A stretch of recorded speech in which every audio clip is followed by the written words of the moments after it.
Tonight, breaking news, the stunning meltdown, now the second largest bank failure in American history. The shocking move early this morning, regulators shutting down Silicon Valley Bank, leaving more than $200 billion in assets in limbo. Markets plummeting on the news, what this means for you and your money and the economy at large. Also breaking tonight, California in a life-threatening flash flood emergency. An atmospheric river dumping nearly 10 inches of rain in some spots, water pouring into homes and wiping out roads. We'll have a live report from the heart of the storm, plus another system moving into the Northeast. We'll time it all out for you. Battle for Iowa. Florida Governor Ron DeSantis on the ground touting his new book. But is this just an early attempt to court voters in the critical first caucus state? What sources close to the governor are saying about a 2024 presidential run. And the new line of attack coming from former President Trump. No mastermind. Yet another allegation leveled at Congressman George Santos, this time a former associate, accusing him of running a credit card skimming scheme. His forceful denial tonight and what he told Orion Nobles about the possibility of criminal charges coming. Plus, a top story investigation tonight. Our team uncovering raunchy video games hidden in a popular console.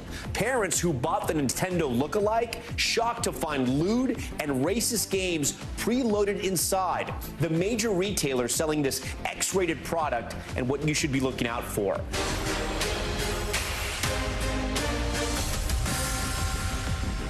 We begin top story tonight with something we have not seen since the Great Recession in 2008. One of the largest banks in America going under.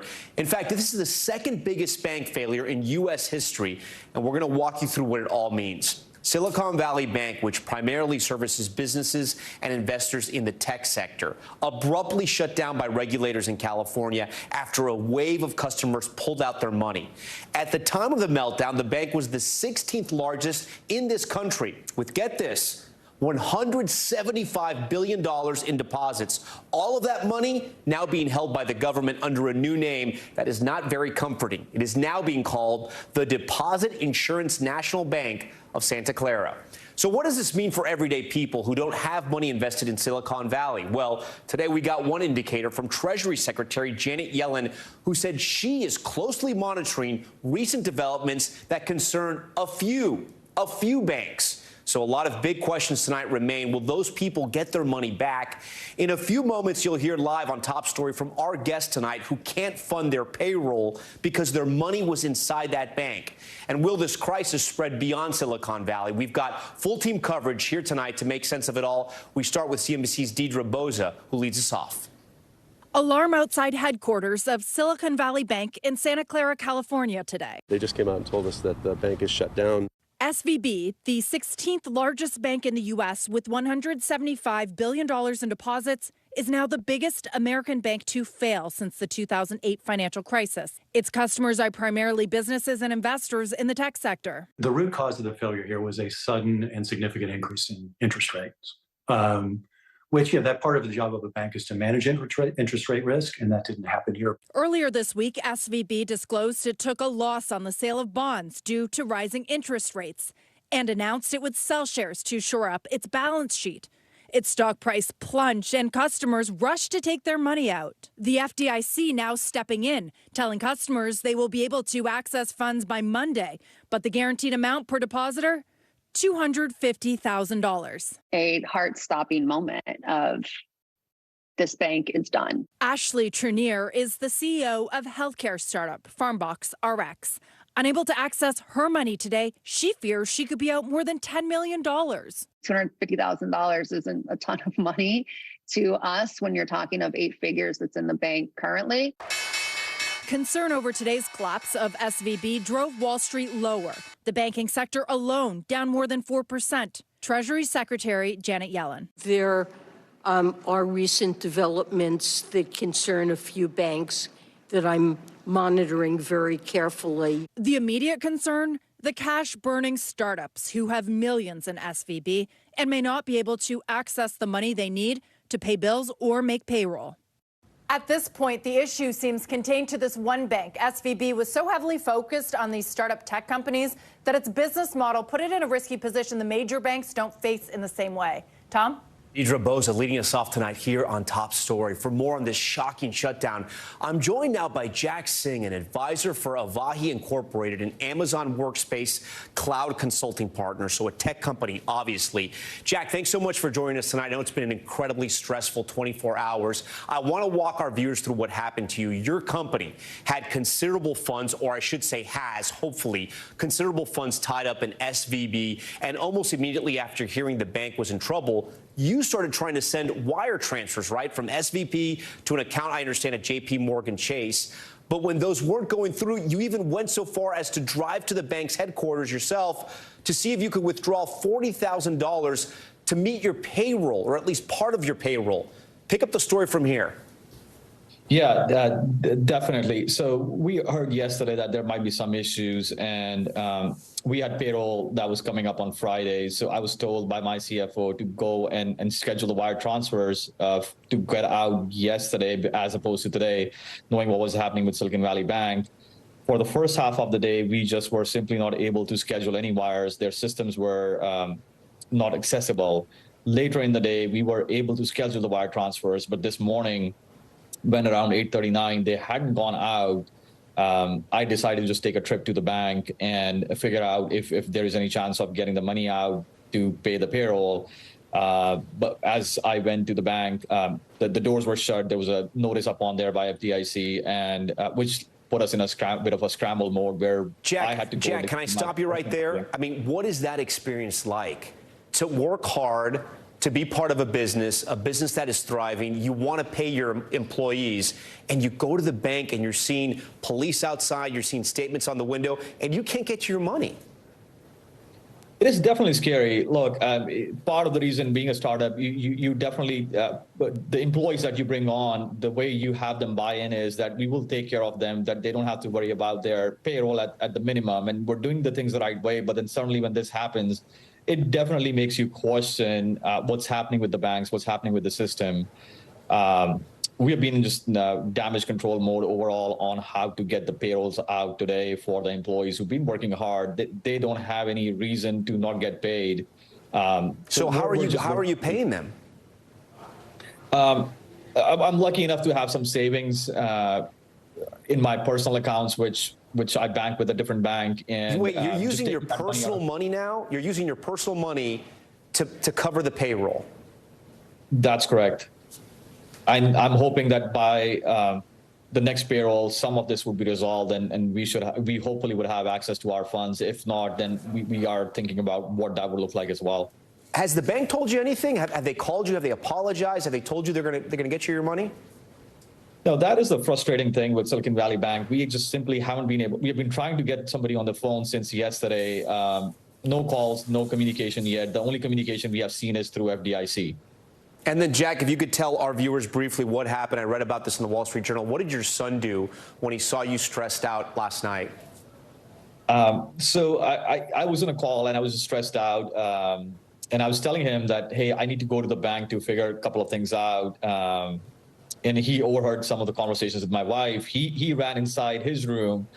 He has a small little wallet with a couple of dollars in it. He came running to me and he's like, hey, take this. This might help you. And then when this morning I got home, he was like, hey, Dad, did that money help you? And I was like, yes, it did, buddy. Oh, man, it's a sweet gesture, but it goes to say what you're going through and your family and all of your employees, that your son is even trying to help you out to get a couple bucks. Jack, we appreciate you and your honesty and coming on Top Story tonight. No, thank you. For more on the market reaction to the collapse of SVB, as we've been reporting tonight, now the second biggest bank failure of all time in the U.S., I want to bring in CNBC anchor Sarah Eisen. She joins us tonight from the NASDAQ exchange. Sarah, for our viewers, because I know you guys have been talking about this all day on CNBC, people are going to be worried. Is this a one-off or a sign of things to come? Are other banks in trouble? Good evening, Tom. That is the question. And no doubt, confidence has been shaken. We've seen a lot of losses in the banking sector, those stocks this week, as a result of some of the contagion from the failure of Silicon Valley Bank. But it's too early to tell whether there's actually going to be a real ripple effect into the broader banking system. Silicon Valley Bank was the 16th largest in the country. It was a stunning collapse, but we should tell you it was very unique in its business model because it was so exposed to lending and providing funds to startups and to technology companies. It was really concentrated there, which led to this exodus when some of those companies started pulling their deposits. So it's not clear that you're going to see a similar effect in the rest of the banking system. The other thing I would just tell you, Tom, is that, people are having deja vu to the great financial crisis. The last time we were talking about runs on banks and bank collapses, things are very different right now. The big banks, the JP Morgans and Wells Fargos and Morgan Stanleys of the world, they're better capitalized. They have been highly regulated, and so there's not a big fear that this is going to infect the entire banking system in a way that the great financial crisis did. And I think there's a small connection here, and you can correct me if I'm wrong. During that crisis, right, big banks took a lot of risk, and from what you were saying, that's exactly what happened here with SVB, correct? They were taking too many risks, and it caught up to them. Absolutely. This is a bank that quadrupled in size in the last 5 years. It was a bank that in the glory days of venture capital funding and startups going out there and zero interest rates from the Federal Reserve, it was free money. People wanted to take risks, and this bank took a lot of risks betting on those startups. Times have changed. We're dealing with inflation. The Federal Reserve is having to tighten policy to try to fight that. And as a result, you're seeing a lot of those risks come to the surface. And that's what's happened here specifically with Silicon Valley Bank. I want to go back to something you were talking about, the other big banks. We have some graphics I want to put up on the screen for us because people may be checking out the stock prices, right, of the big banks saying, okay, they noticed a little bit of drop, and that we can see in the stock prices. But it's smaller banks, right, and banks on the West Coast that are actually also getting hit pretty hard. You can see a more of a significant drop. I'm talking about First Republic Bank here, PacWest, Signature Bank, and Western Alliance. First Republic Bank was an interesting stock story to watch today because just after the opening bell, the stock was down 50%. This is a bank that's headquartered in San Francisco, so the closer you are to the eye of the storm, the more investors were panicking. The bank had to come out and say, hey, we're very different than Silicon Valley Bank. It's much more exposed to high net worth individuals, not necessarily tech startups. It said it's not concentrated in the tech sector. In other words, investors tend to shoot first, ask questions later. But once you've got a loss of confidence, it can have a spiraling effect. So too soon to say that Silicon Valley Bank is insulated because we are seeing this ripple effect, but it is important to note that it's a different case than a lot of these other banks. But no doubt, to your point, Tom, regional banks aren't as well capitalized as some of the big giant banks like a JP Morgan or a Goldman Sachs. And that's why investors have more questions about how exposed they are as interest rates move up very quickly, because a lot of the problems come to the surface. Sarah, real quick, and I know this is sort of a tough question, but I'm sure you can do it precisely. We have the Fed, right? And they're talking about raising rates. We had a good jobs report today, right? That was the major headline before this thing with SVB. Do we think that what's happened with this bank on the West Coast is going to have any effect in what the Fed is going to do in the coming days? The investors do believe that the banking failure of SVB and the potential ripple effects is going to not just catch the Fed's attention, but potentially cause them to raise interest rates less than what the market thought just 48 hours ago. Let me explain. This week, we had Fed Chair Jay Powell testifying before both the House and the Senate. And in those remarks, he made it clear that he was willing to go higher interest rates, faster interest rate, bigger interest rate rises if inflation and the data continues to look good. So the market started pricing in a double for the next Fed meeting, a double rate hike in March. Guess what happened today? Went back down to a single, a 25 basis point hike. Why?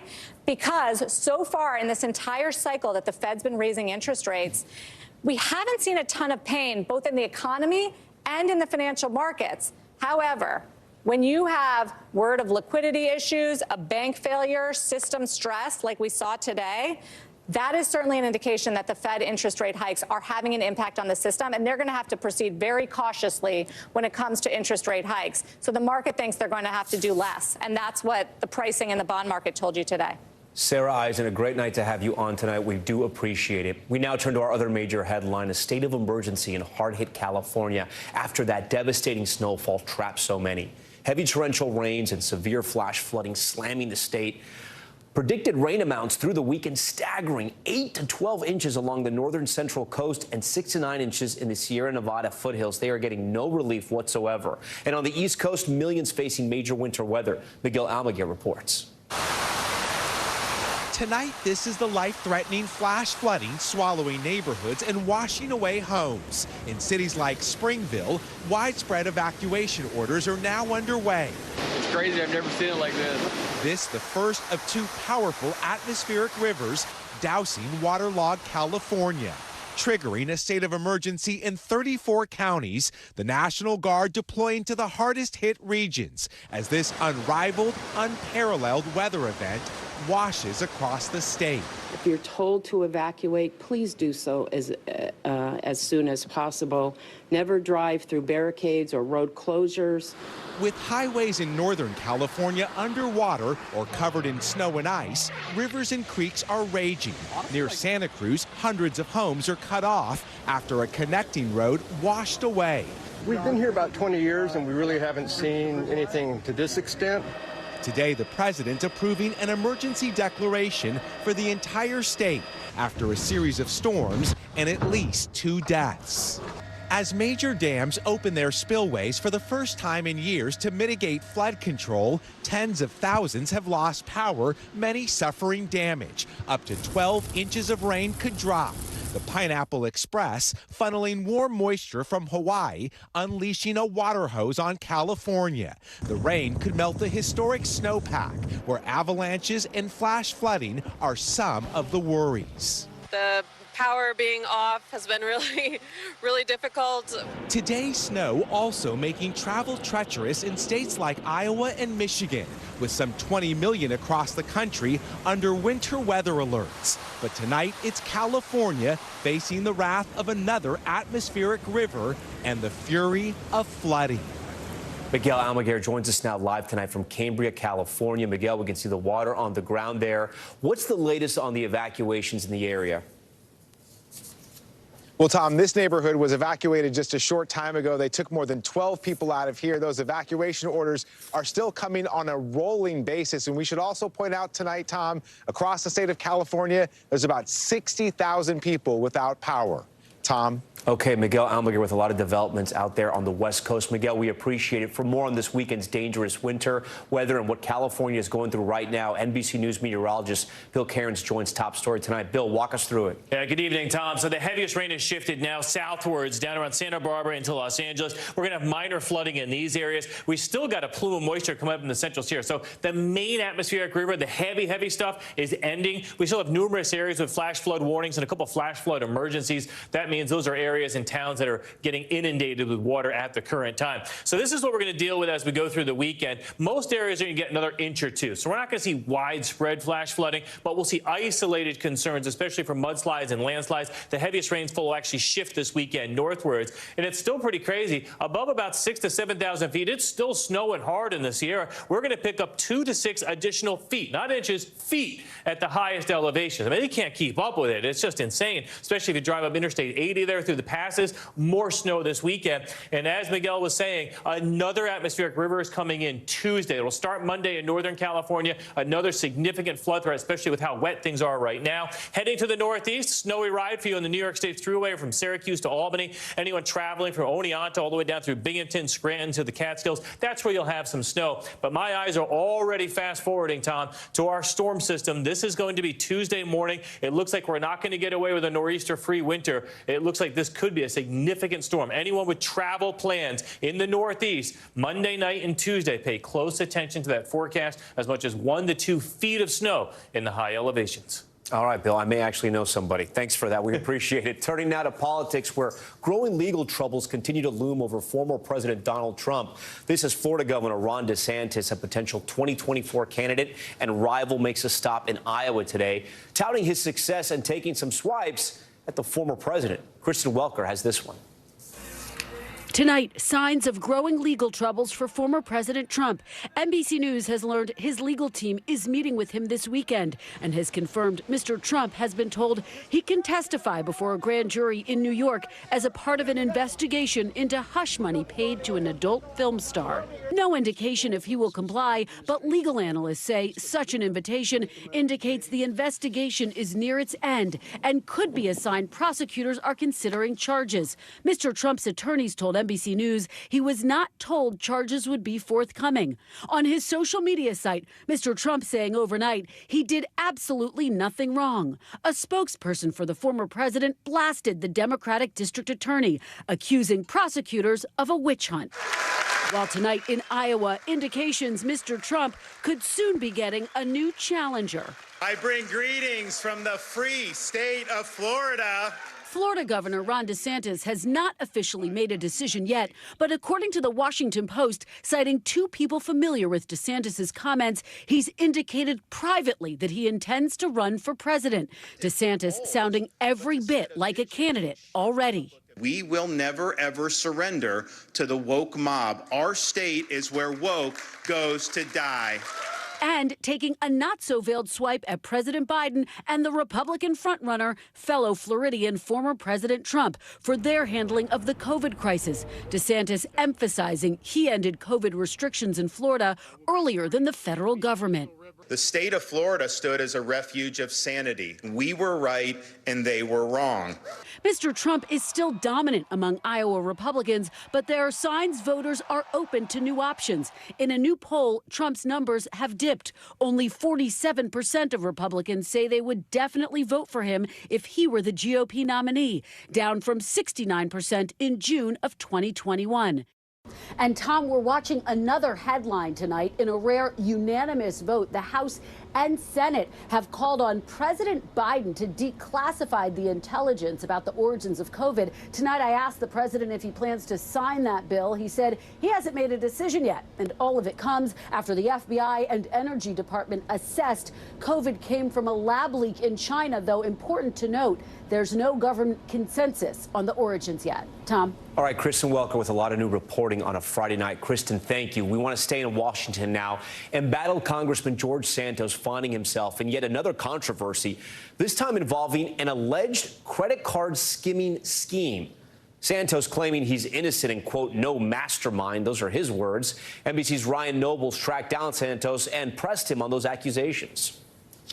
Tonight, embattled Congressman George Santos denying yet another allegation. I'm innocent, never did anything of criminal activity, and I am no mastermind of anything. In a new statement Politico obtained from a former associate of Santos, Gustavo Rivera Trella claims he collaborated with the congressman on a credit card skimming scheme. Trella wrote in a declaration that Politico reports he sent to the FBI, the U.S. Attorney, and the Secret Service that, quote, Santos taught me how to skim card information and how to clone cards. The FBI declined to comment. Secret Service confirmed they received the declaration. Trella pled guilty to felony access to device fraud, served 7 months in jail, and was deported to Brazil. Santos claims he was an informant for the government. I was an asset for law enforcement in Seattle. I assisted them with the case. The FBI field office in Seattle tells NBC News they do not comment on the roles of informants in their investigations. Santos was interviewed by investigators and appeared in court. So you've been told by law enforcement that you won't be charged in this case? I didn't say that. What I said, hold on. What I said was I spoke to them about the case. We were going over the case yesterday. I haven't been guaranteed anything, but I'm very confident I can fight this one. The House Ethics Committee has already launched an investigation into a number of aspects around Santos's background. If they find any wrongdoing, it could lead to a criminal referral or even an expulsion from Congress. Tom? Okay, Ryan Nobles, we appreciate it. Still ahead tonight, stalked and murdered? A podcast host and her husband killed inside their home. What we're learning about the suspect, who police say was stalking the victim for months. Plus, top story uncovering a video game console that looks very similar to a Nintendo and is marketed to kids. But get this, it contains sexually explicit and racist games. It's sold on major retailers like Amazon, and we even found it at a store right here in New York City. Stephen Romo is in the house. He's been working on this with our team. He'll walk us through what he discovered when he turned the system on, plus the parents talking to social media to warn others. Stay with us.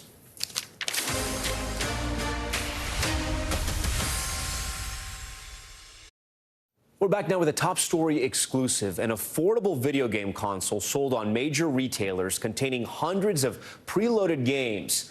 But there's a catch. Some families who bought the device for their kids are finding racist and sexual content hidden inside the games. We even managed to get our hands on one of those consoles ourselves, and you won't believe what we found. NBC's Stephen Romo has this report. It seems like a normal gaming system, but it's far from it. The Super Mini SN02, preloaded with 800 games, looks nearly identical to the original Nintendo SNES. Even the packaging is nearly a perfect copy. But it's not created by, sold by, or affiliated with Nintendo in any way. It looks exactly like a miniature version of the old Super Nintendo. Taylor Turley's 5-year-old son was gifted the console for Christmas, and she was ready to share some gaming nostalgia with him. I was raised in the 90s. A lot of these games are very familiar with me. I honestly wanted to play the game before I gave it to him. But she quickly realized some of the preloaded games included offensive or racist language and pornographic material, like this image of what appears to be 2 naked children in a tent. The book there labeled porn, and one with a sexually explicit character that looks like Ronald McDonald, along with an email account. You can only imagine the type of person that's posting their email on pedophilic games. She says she was also shocked to find a game with racist characters. There's another game that is supposed to be like Mario 2, I believe. And it's called Black Man 2 once you get into the game, and I don't know how to describe it. It's pretty racist. The gaming system, which doesn't list a manufacturer on the box, but says it's made in China, is sold by multiple third parties on major retailers like Walmart or Amazon. And we found it being sold in person at an electronics store in Corona, Queens, displayed right here on a table outside the store, along with what appears to be a knockoff Nintendo Switch.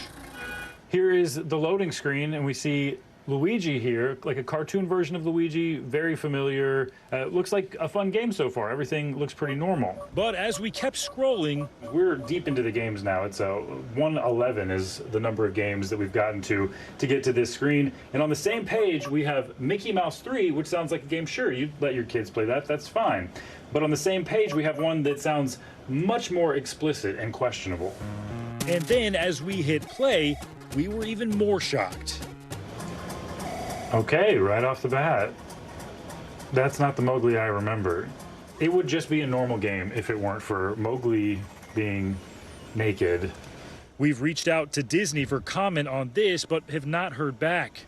I was fuming. Kyla Knight has been trying to warn other parents about the system on TikTok and tells us she bought it for her kid when it was listed here as a bestseller on Amazon. My husband went ahead and bought it. It was like, hey, this is only $50. We're going to go ahead and get this. After Kyla reached out to Amazon, the company told her they were investigating. And in a statement to NBC News, said the product was, quote, investigated and removed. But as of today, it's now listed on the site by another third-party seller. Walmart also telling NBC News the game will be removed because it does not comply with our prohibited products policy. But we found one that appears to be the same system by a third-party seller today. The online posts selling the systems do not mention anything about inappropriate content. They even receive some 5-star reviews. If you go into the descriptions of these consoles, they are marketed to children. They're marketed to give to your friends' children. However, now Kyla and Taylor joining dozens of other customers, leaving reviews to warn other parents and to get the word out.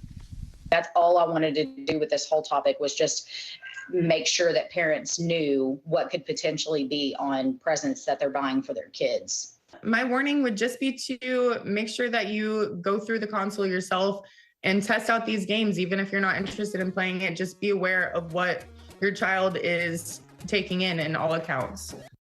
All right, Stephen Romo joins us now live here on Top Story. So, Stephen, I mean, this is pretty eye-opening, and it's incredible how much it looks like the old Super Nintendo. How hard was it to get to the games that were inappropriate? I mean, could any kid find them?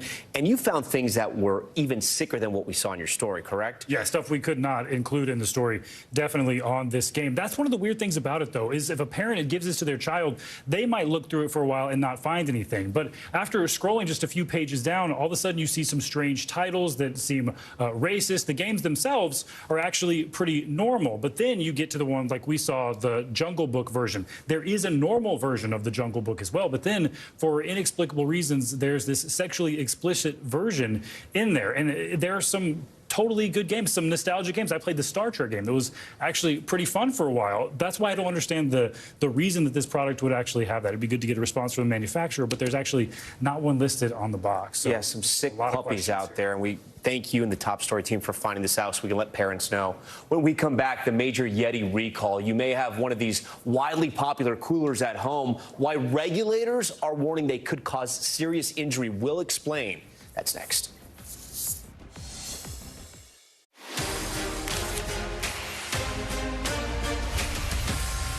All right, we are back now with Top Stories Newsfeed. We begin with the podcast host killed by an alleged stalker inside of her Seattle home. Police say the 33-year-old woman and her husband were shot to death overnight after a 38-year-old truck driver from Texas climbed through a window of their home. Authorities say the suspect, who died from a self-inflicted gunshot wound, had been stalking the female victim for months, and they were trying to serve him a restraining order. The victims' names so far have not been released by police. And Yeti is recalling 1.9 million soft coolers and gear cases over an injury risk. The company says magnets inside the products can detach. If swallowed, they could lead to serious injury or even death. Yeti has received almost 1,400 reports of the magnets detaching or falling. The products were sold from March 2018 to January 2023 by several major retailers, including Amazon. Okay, now to an investigation by our partners over at CNBC. While Washington argues over how much to spend on Medicare and Medicaid, fraudsters are stealing staggering amounts of money allocated for health care and costing taxpayers billions. Here's Contessa Brewer with the details.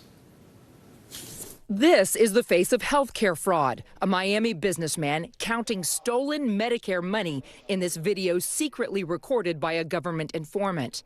The scheme spanning from sham storefronts to empty offices billing the government.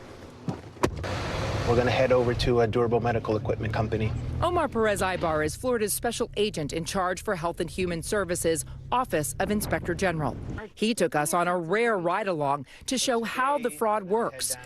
Scammers first buy lists with patients' and doctors' personal data. And with those two key pieces of information, it can just start submitting claims to Medicare. Estimated Medicare and Medicaid fraud tops $100 billion annually. Here in South Florida, Perez-Ibar shows us a storefront used to steal $48 million in a single year. The mastermind? The man counting the money, Jesus Garces. Garces pled guilty to health care and wire fraud in 2021 and was sentenced to 12.5 years in prison. We're at the Miami Merchandise Mart, which federal agents tell us is a hotbed for these fake companies set up to bill Medicare. Most times we show up, there's nobody there, or if there is someone there, they have no clue what business they are representing or how it even operates. This business has been billing Medicare for durable medical equipment, which can include devices like wheelchairs and braces. I'm with CNBC. What is this business? The woman inside says it's a medical supply store, but she has nothing to do with the actual business. She gives us a number for the owner. I call, but it rings at the desk inside. Hi, this is Contessa Brewer from CNBC. We just talked a minute ago. We eventually reached the owner weeks later. He says the equipment is ordered through another company after the patient sees a doctor. He refuses to give more information. Government records show the company has billed more than $2 million to Medicare, mostly for wound care. South Florida, without question, is the ground zero for healthcare fraud. But it's only one state. There are 49 others in territories where these types of schemes are occurring. A business, he says, that's never been as brazen. Contessa Brewer joins us now in studio. So, Contessa, you know, people are going to watch this story and they're going to be outraged. So I want to go back to what you found at that clinic in Miami. Is the government taking any type of action? Yeah, I mean, the office that we found after the Office of the Inspector General got involved, they shut it down. They're cut off from getting any Medicare funds. In the last few weeks, prosecutors say they have uncovered what they say is astonishing abuse of our healthcare system, more than $61 million in fraud. They've charged dozens there. And then next month, we're following the case of this guy who got caught stealing and then reselling 2.6 million Medicare beneficiary numbers. This is exactly what facilitates this kind of fraud. His maximum prison sentence, the most time he can get for stealing all of those names and reselling them, 5 years. Also, it's the people that need the help the most, and now they're getting even ripped off when we see Congress battling back and forth about how much these programs are worth, and you think $100 billion of that is going into the pockets of people who are giving no services, providing no help for those who need it. Yeah, it's a problem. And the other thing is the schemes are so creative and they're so brazen. The home health care, genetic testing, COVID testing. We even found a scheme where pill bottles are bought from patients, and then they get repackaged and resold back to the pharmacies. So the same bottle of pills gets charged to Medicare over and over and over again. Contessa Brewer, it is an honor to have you here on Top Story. Thanks so much for bringing us this report. Thanks, Tom. Yeah. Now to Top Stories Global Watch, and more arrests have been made in the murders of 2 Americans in Mexico. Mexican officials confirming 5 more people were charged with aggravated kidnapping and homicide. At least one of the men is accused of taking surveillance of the victims before their deaths. As we reported here, the bodies of those 2 killed Americans were returned to the U.S. yesterday. The 2 other people who survived are now hospitalized. And a hostage situation in Germany has ended after several hours. Police say loud bangs were heard inside of a pharmacy with several people trapped inside. This happened in the western German city of Karlsruhe. Luckily, no one was hurt and one person was taken into custody. But the situation took place less than 24 hours after at least 6 people were shot and killed inside of a Jehovah's Witness hall in Hamburg. And a major diplomatic breakthrough, Iran and Saudi Arabia have restored ties after years of hostilities. The agreement, which was brokered by China, will see the 2 major oil producers reopen embassies in each other's capitals. After the agreement was announced, a White House spokesperson told NBC News that the U.S. welcomed any efforts to, quote, de-escalate tensions in the Middle East region. Back here at home, we have some big news in the world of streaming and journalism, and a very exciting announcement for NBC News Now. Our very own Gadi Schwartz is launching his own show here on our streaming platform called Stay Tuned Now. If the name sounds familiar, it's because Gadi also co-hosts the popular Stay Tuned News show on Snapchat. To give us the inside scoop on his new show, I want to bring in the man himself, Gadi Schwartz, the anchor. He joins us now from the Stay Tuned studios in Los Angeles. Gadi, I got to start with this beautiful set you have behind you. I have what's known as set envy right now. I love the color scheme. I love the West Coast feel. I'm going to let you take it from here, man. Walk me through it. Oh, well, check this out. Tom, this is the first look that we're unveiling right now on Top Story. It is such a big deal. We're talking about set envy. Every time I'm in New York, I am just in awe of what your set looks like and what you're able to do with all the different video monitors. And so we've tried to incorporate some of that here on the West Coast, but with a little bit like of a sunset West Coast vibe. So hopefully people like it. No, it looks great, Gadi. So tell us, what can we expect and what can viewers expect from your show? Oh, well, Tom, first off, I think viewers can expect to see the news brought to them from a different time zone. And for people that work in news, this is a big, big deal. For people that work out of news, they might not realize how big of a deal it is. But for example, when the biggest show in New York, Top Story with Tom Llamas, when your show ends, it is getting into 8 o'clock Eastern time. That's only 5 o'clock here on the West Coast. The news is just getting started here on the West Coast, 6 o'clock in El Paso, Texas. So there's so many other stories that happen throughout the night, and we want to make sure that we're a catch-all for many of those stories as they develop. We also want to make sure that our story is covering the West Coast looking east, and that means a big emphasis on things like innovation, tech, all the things that California has been on the forefront of for the past 10, 15, 20 years. We want to make sure that we're a home for that as well. No, I think it's a brilliant idea, and it is really smart, and most people don't know this, but I'd probably say 99% of network news shows, streaming news shows, originate either in D.C. or New York, so this is a brilliant idea. Before you go, Gotti, you have sort of carved your own path, right? You have your own style as a journalist. There are stories that you love to cover. Are you going to bring sort of the fingerprints that you've brought to your career to this show that we're excited about?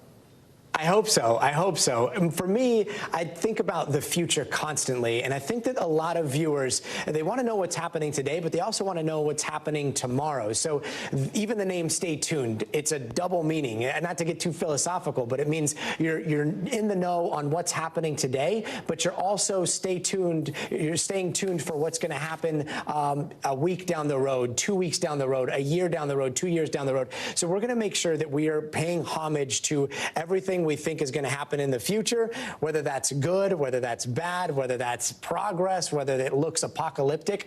We want to make sure that the future is just as important as the present is for this show. Gotti, I know you have an amazing team behind you. You are a journalist who cares, and you are a broadcaster who has a unique voice, and I know you're going to bring that every night. We are so looking forward to it. We're going to be rooting you on from here in New York. Stay tuned now with Gotti Schwartz premieres on Monday, right after Top Story. Look at that guy. Look how cool this show looks at 8 p.m. And we thank you for watching Top Story all week, and especially tonight. I'm Tom Llamas in New York. Stay right there. More news on the way.